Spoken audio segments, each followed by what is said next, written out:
I appreciate that. All right. Back with another Letterman interview, chat, whatever we want to call it here at the State Media House 2025, getting ready for the whiteout game against Oregon. We got Nate Stupar. Appreciate that. One of my favorite guys. And we were just talking right before we jumped on here. We got the Virginia Florida State game kicking off on the 30th anniversary of Virginia handing Florida State their first ever ACC loss. We were reminiscing about the 2005 game because, for those of you who don't know, I grew up about 30 minutes south of Charlottesville.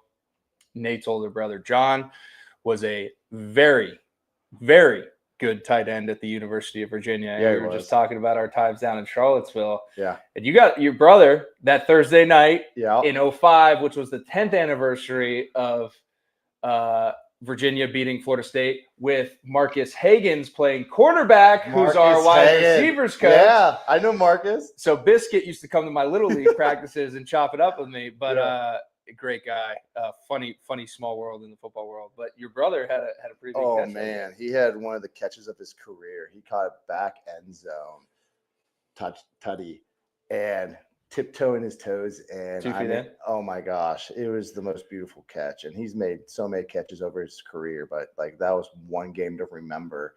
And we were just talking actually today with, my group chat with my brothers and talking about like, oh, I wonder if they're going to show the highlight of your catch. They better. I mean, there's not much going on in Charlottesville right now. Jay, shout out to you, brother. Shout out to you, dog. Yeah. We got best hands in the family. Yeah, and we also got Will Fauché back here, who is he's helping us out here at State Media from a production standpoint. He's a who. He's a Cavalier. Wahoo woo! So he's all fired up. Yeah, wahoo woo! I was celebrating. Wahoo!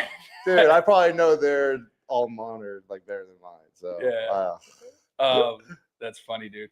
But that's I'm excited to watch that. But so we're gonna chop this up.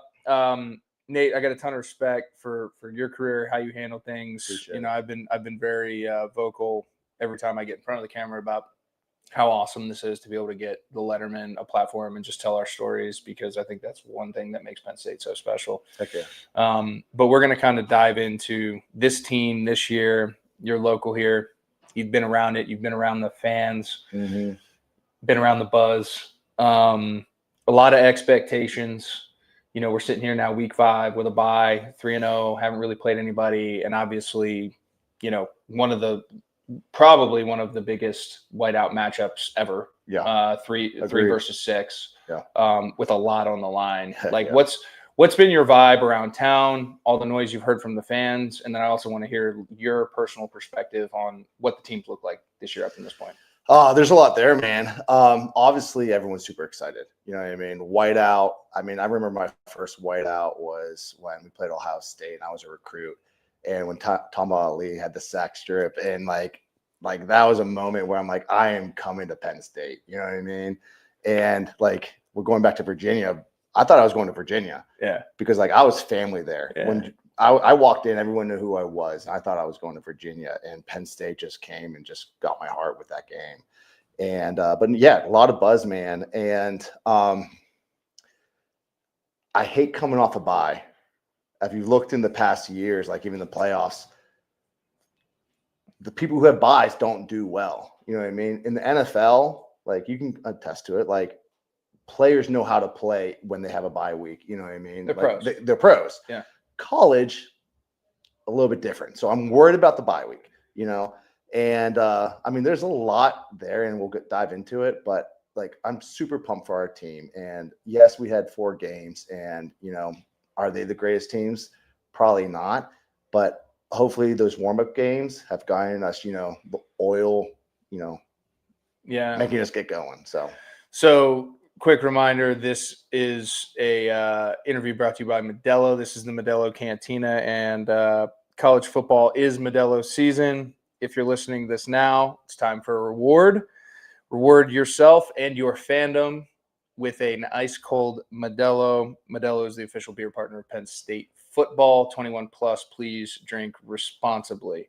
To that point, there's a lot that's going on. You want to get kind of fired up. I kind of categorize the first 3 weeks of the season as like an NFL preseason. Mm-hmm. Like it kind of felt like that. And then subsequently the way we played, especially offensively. Like you look at it, K's back, you got your quarterback back, you got the only thing you really lost was Tyler Warren. You added 3 new toys on the outside that were really dynamic, a ton of production from where they came from. Yeah.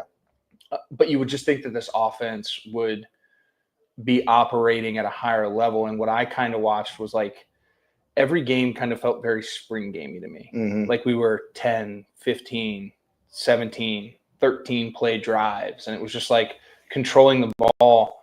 And I'm sitting there watching it and I'm like, with all the noise that's been around this program, like for the past 10 years about big games and like, how do you look? And it's kind of like more an eye test issue with Penn State than it is like actually looking at what they have, because what they have can compete with everybody. Yeah. You would think they'd go and light this scoreboard up, but it was very methodical. Like they were running a bunch of different concepts. The run game concepts were all over the place, from inside zone, outside zone, and gap scheme, counters, jet sweeps, pin and pull, toss, cracks.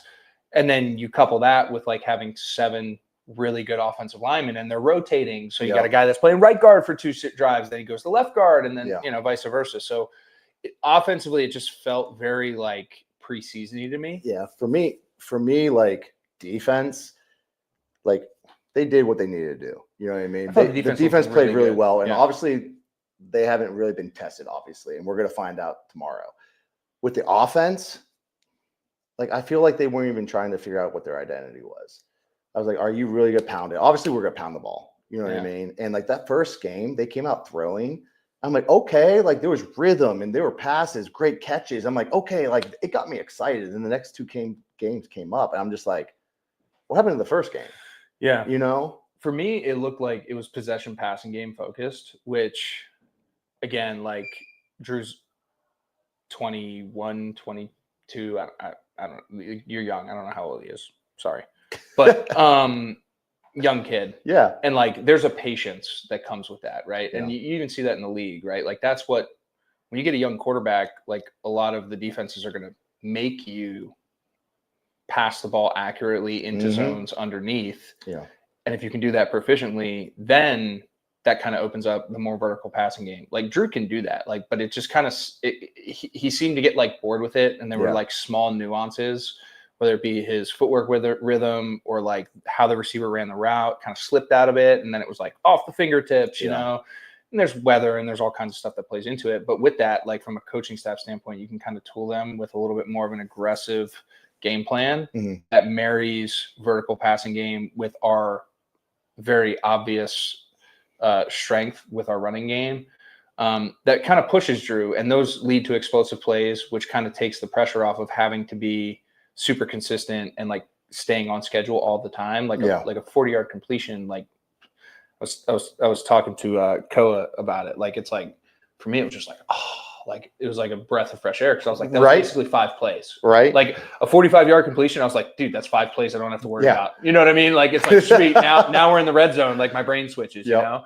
So I just thought it was really unique from that perspective. And then to touch on what you said about the defense, like Jim Knowles coming in, you would expect them to kind of be behind, right? New system, learning their players, but they've caught up, man. They look really, really good. They do. And I mean, going back from the history, Penn State's always had a great defense. Like that's never something that I'm worried about. Yeah. You know what I mean? Like I want us go out there and just see us pound the ball and out physical them. Yeah. You know what I mean? Then when we get to that point, then you time it up with those deep shots that they're not ready for, and I think this game is going to come down to obviously the offense and Drew, and this is a huge test for them. Yeah. And I mean, there's a lot of question marks, and if Drew can come in here and freaking lead the team and show all the doubters wrong and come out with a huge victory, I mean, it's just going to catapult this team, their confidence going into the rest of the year. He's got a ton of stuff working for him. Favorites, home field advantage, all that stuff. Defensively, if you were to pick something that worries you, what would that be? I'm worried about the speed that Oregon's going to bring in. And what I mean by that is just with our linebackers, just from my personal take, with just our tackling. Yeah. And we have some talent there, but to pinpoint one guy, DeLuca's my boy. I love DeLuca. He's a baller, ball hawk. He's going to be in the right position, make the play. The one guy I want to see elevate his game this game is Rojas. Yeah. Rojas, I feel like sometimes can float and he just sits and doesn't know what to do sometimes. Sometimes he's taking on a block 5 yards from the line of scrimmage. I want him to be more decisive and just attacking the ball and the ball carrier and really creating thumps in his tackles. He relies on his athleticism. Exactly. He's a very, very talented guy. And that's been the biggest question mark. And I'm curious, like with a guy like Dan being around him consistently, obviously anybody who's watched Penn State football knows exactly who Dan Connor is and the kind of attention to detail he brings. Yeah. I mean, Dan. I played with dive Dan. Into it. I played Dan when he rolled up his shorts. And I played with Dan. Dan's an awesome dude. And he was under Coach Vandy, and I was under Coach Vandy. And Coach Vandy was bam, bam, bam, bam, reading your keys, being in the right spot, and making the plays when they come to you. Yeah. Like, Dan's bringing that. You know what I mean? And it's just transitioning from practice into the game, and just like you prep all week. And once that preparation is done, you just fly around, let it all go, let it all hang out, and just play and have fun. Yeah. The linebacker room has been something that Jason and I have talked about on our podcast like regularly. Yeah. Even heading into the preseason, the depth. Who's number 24? 24, right? He just came in from North Carolina. Amari. Amari. He's really good. He's good. He brings a lot of experience. He brings a lot of he brings a lot of emotions and just explosiveness, and I see that. So talk a little bit about like from a linebacking court, because that's an element of college football that like neither of us really ever had to deal with. Because like if somebody transferred in, they were either a grad transfer or like came from a really bad situation. You know, the transfer portal brings a whole new element to the table, and the continuity of your linebacker core, just what goes into that, right? Like you have to understand the body language and how the defensive line plays, because sometimes you have to make those guys right. Like everything's not like you can draw stuff up on paper, but like stuff happens. Yeah. And you read and react and you make guys right. But there's an element of like knowing what the guy next to you and kind of having a feeling for how they play the game. And it's like, oh, like, you know, maybe Tony's a super athletic guy. So like, he's not going to be a big point of attack guy, but he's going to use his speed to get himself in position, and he might overextend himself sometimes, which could create a seam. And then I have to kind of make him right. So like, I'm trying to paint a picture of, from a linebacker standpoint, like how much is that continuity of knowing the guys next to you to be able to go out and execute the game plan at a high level and kind of make each other right at that second level, not only just with like the D-line relationship to them and then subsequently the secondary. I mean, football is an imperfect game, you know what I mean? Doubt. And just like you were talking about, you play so long with these guys, it means a lot to get to know them and know how they play. Yeah. You know what I mean? Like, prime example, when I would play behind Devin Still, saw him today at his golf tournament, fantastic for his foundation, the Still Foundation. And like, when they would double him, I knew they would probably spend a little bit more time on him because he was so powerful. You know what I mean? And you could probably shoot the gap a lot more faster than if it was someone else. You know what I mean? And so learning those like nuances with your teammates is huge and critical. And the thing is, you can usually count on your guys, but you know, sometimes you get reached and you have to make a guy right, and you're just becoming a football player, right? I mean, it's one of those things like you learn the other team just like you know your team. You know what I mean? If fullback's too wide, you play the ball, not the man. You know what I mean? Coach Vandy would say that all the time. Yeah. Like, you're fitting your block, but your block's over there. The ball's over here. Go get the ball. Go get the ball. Yeah. So you said Oregon speed kind of scares you. I agree. I mean, I think their quarterback is a really good player, and I've started to pay attention to him more this past week. Obviously, with them coming to us this week. Yeah. And I always kind of thought he was more of like that guy that was like kind of a B plus passer and like an A plus leg guy. It's the reverse. I think he's a phenomenal passer, and he's throwing the ball with a ton of confidence right now. I mean, what is he at? 75% completion rate or something? He's completing the football. He's got guys outside. The Dakari Moore kid, who's only a true freshman, who's a 5-star, he's phenomenal. But he's giving guys chances. He's throwing the ball with conviction. He's making decisions. He's not, throwing green grass RPO game. Like, he's throwing progression football game. They have Sadiq, a phenomenal tight end, 6'3", 245, kind of like that Hernandez type that you were talking about before we got on here. But like, What else scares you about this Oregon team coming in that could potentially cause some issues?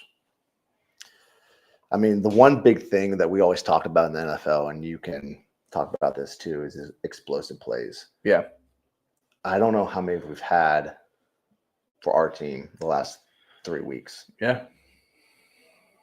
And if you win the one, you want to win turnover battle, right?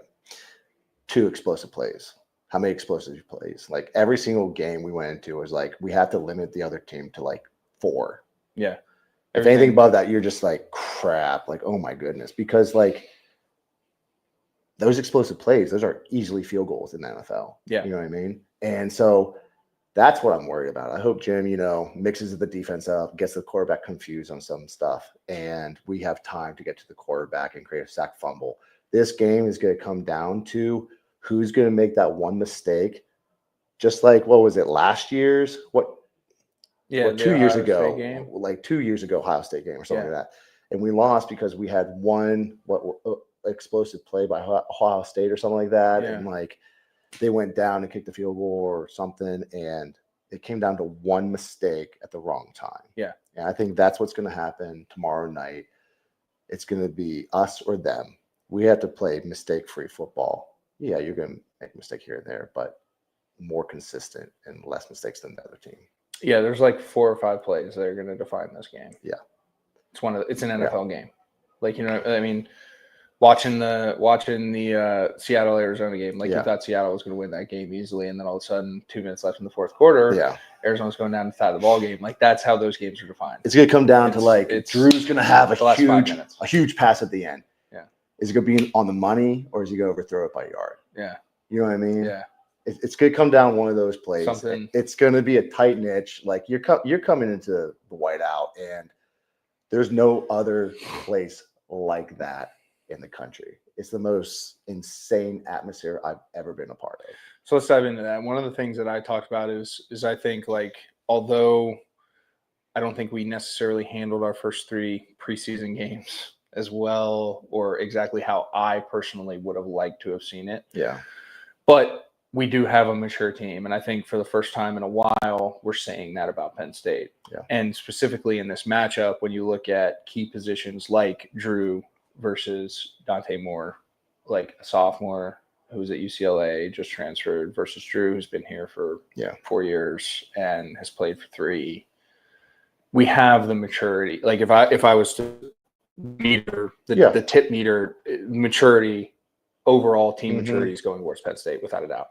And then you compile that with you're coming into this environment, which you mentioned it. You're like, won you over. I hope it shakes them to the core and they don't know what to do with it. Yeah. That's what I'm hoping. Yeah. I think this is going to be, just because of all of the expectations, kind of the doubter ship that has come with the bye week idle, you slip a spot, kind of like offense hasn't played as well as everyone expected them to, especially after a strong week 1 performance. Like, there's a lot of noise, but there's a lot of expectation, and it's like this like concoction of good and bad juju that's like boiling up. And there's been a lot of really exciting whiteout games in since it started in 2007, and I think like this one is got a chance to be the biggest and baddest of them all. I completely agree with you because there's so much behind it, because this is the year. Yeah. What we've been waiting for so long as an organization, as alumni, as fans, like this is the year. It's aligned. After this year, I don't know. Yeah. The stars are aligned close like last year, but this is the year. Yeah. No excuses. Go out there and make a statement tomorrow night saying like, hey, we're here and we're not going anywhere. Yeah. It's going to be electric. And with that, we have a sponsored segment from our partners at Modelo, the fighter versus the fan. So Nate, we're talking about the whiteout environment. It's electric. Yeah. I think it's the best in college football. So what were some of the toughest away stadiums you ever played in, and what made them that way? I'll go college, and I hate to say it, is Alabama. Alabama, it feels like they're right on you, super high, and the atmosphere is just just as crazy as Penn State. Not better than Penn State, but it's getting dang close. Then the other one would have to be Seattle, man. Between Seattle or KC. KC, it would be a 1:00 game, and I still couldn't hear, and it'd be half filled. And I'm just like, how is it so loud here during midday and not even filled? Yeah. In Seattle, I was there for a playoff game, and I'm ear to ear with you, screaming in my teammate's ear what's going on the sideline, and we could not understand each other. I was just like, I don't know how quarterbacks even hear their plays. Oh, yeah. That's insane. It's tough. Like the defense is like slide Tokyo, 2 words. Yeah, no, you know what I mean? Usually, good luck. Yeah. It's definitely tough, I will say. And the home of the Chiefs. The Kansas City and Buffalo in the league were my two favorite places because they were both very college-like experiences. Yeah. I said that. It's those are cool. But Alabama, Alabama was my number 2, and my visit to Alabama was the Kick 6 LSU Alabama game. No, the 9-6 one where LSU beat them. They just had that on like Tuscaloosa. A week or 2 ago. Yeah, that was my visit, and they had like standing capacity. They were like, I'll never forget it. I was standing, and can't believe you're not. Dude, they were They were 6 rows deep on the sideline, like around the whole field was 6 rows deep of standing capacity, and then the stands themselves. That was a cool experience. But to your point though, it was awesome. Yeah. But it wasn't as good as a whiteout. Oh no. Like it's so, maybe I'm partially biased now. I even said this years ago, so I'm going to stand on it. Like it's definitely different. I think it's going to be a major factor in this game. Like I said, I hope the maturity and the ability to come off this bye week. I don't like it the same way you do. You're talking about kids. There's an element now though. It's changed since we've been in college. These guys are starting to act more like professionals, especially with the money that's coming into it. So it's going to be really interesting. I think it's a great opportunity for the coaching staff too, right? Like, Coach Franklin's caught a lot of flack about his record against top 10 opponents. Outside of that, his consistency has been remarkable. Yeah. And this is kind of like that final hurdle that I think really propels this program to being a national championship contender year in, year out. Yeah. And I almost feel like it's that glass ceiling. Like once you do it, it's like you've now stepped into the uncharted territory and it is charted. So now you can do it again because you feel comfortable doing it. It's like breaking 90 for the first time in golf. Like, why does it take so long to break 90?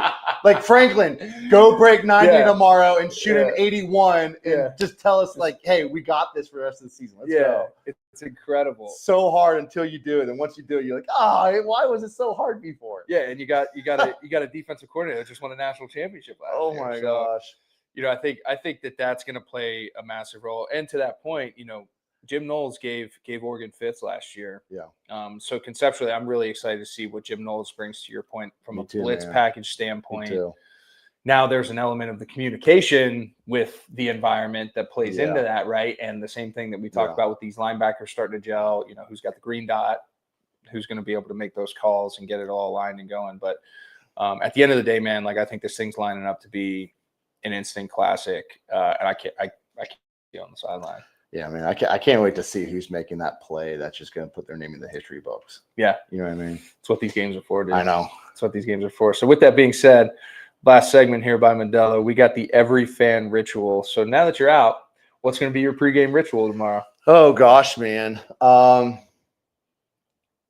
sleep in, Get your beauty sleep. Sleeping in's like 7 o'clock nowadays. Okay, no doubt, bro. I was up at 5. Yeah, I get up at 6 on the regular. I've been jumping in my cold tub as soon as I get out. Attaboy. And starting that routine. But you know what? Just nice, easy morning. Probably play outside with the kiddos and stuff, and wrestle around with them, and throw the game on the noon games and whatnot. And we have a birthday party we got to go to tomorrow, so I'll get up there around like 3 or 4 tomorrow. Perfect for the game. But super excited, man. Can't wait to be on the sideline too. Yeah, you'll slip in the Letterman lottery clean. Oh, obviously. Going up there parking early than coming back. It's the best deal in sports right there, bro. Oh my gosh, no one knows. No one knows about that. We're gonna keep that on the hush hush. Nate, appreciate you coming, bro. No problem. Had a blast. So this is the last Letterman that we're gonna have tonight, unless we get some guest surprises. But Nate, appreciate you coming. This is again live from the State Media House. the Modelo Cantina. Appreciate you. Some things in life are made for each other. Peanut butter and jelly, macaroni and cheese. Penn State Football and Modelo, the official beer sponsor of Penn State Athletics. If you're listening to this, it means you live and breathe Penn State football all season long. You know what that makes you? A full-time fan, which means you deserve a Modelo because football wouldn't be the same without you. 21 plus, please drink responsibly. It's getting closer. Kickoff is rapidly approaching.